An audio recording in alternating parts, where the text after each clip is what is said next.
আসসালামু আলাইকুম dear viewers, দেখুন একটি গ্যাসের চুলা কিভাবে ব্লাস্ট হয়ে গিয়েছিল পাইপে লিকেজ থাকার কারণে। এই গ্যাসের চুলার গ্লাসটা দেখেন কিভাবে ভেঙে চুরে একদম চুরমার হয়ে গেছে। এটাকে আমাদের কাছে কমপ্লেনটা আসছে, আমরা যখন এটাকে দেখতে পাই তখন দেখি যে এটার আসলে অবশিষ্ট কিছুই নেই গ্লাসের। এই যে দেখুন, এই জায়গাটা মূলত লিকেজ ছিল।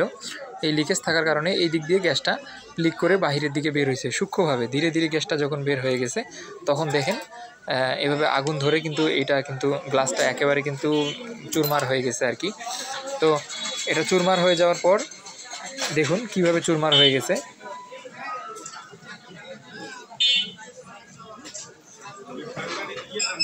যাই হোক, খুব সাবধান থাকবেন, এই সময় কিন্তু দুর্ঘটনা ঘটার সম্ভাবনা থাকে। দেখুন আমরা কীভাবে এটা সমাধান করেছি। আমরা মূলত ওই গ্যাসের যে গ্লাসটা ছিল, আমরা গ্লাসটাকে ফেলে দিয়েছি, প্লাস এখানে দেখেন সুন্দর করে প্লেন শিট দিয়ে আমরা সুন্দর করে চুলাটাকে আবার রেডি করে দিয়েছি। ঠিক আগের মতোই হয়ে গেছে ইনশাল্লাহ। এতে আর কোনো সমস্যা থাকবে না, নতুনভাবে আবার এটা ইউজ করা যেতে পারে।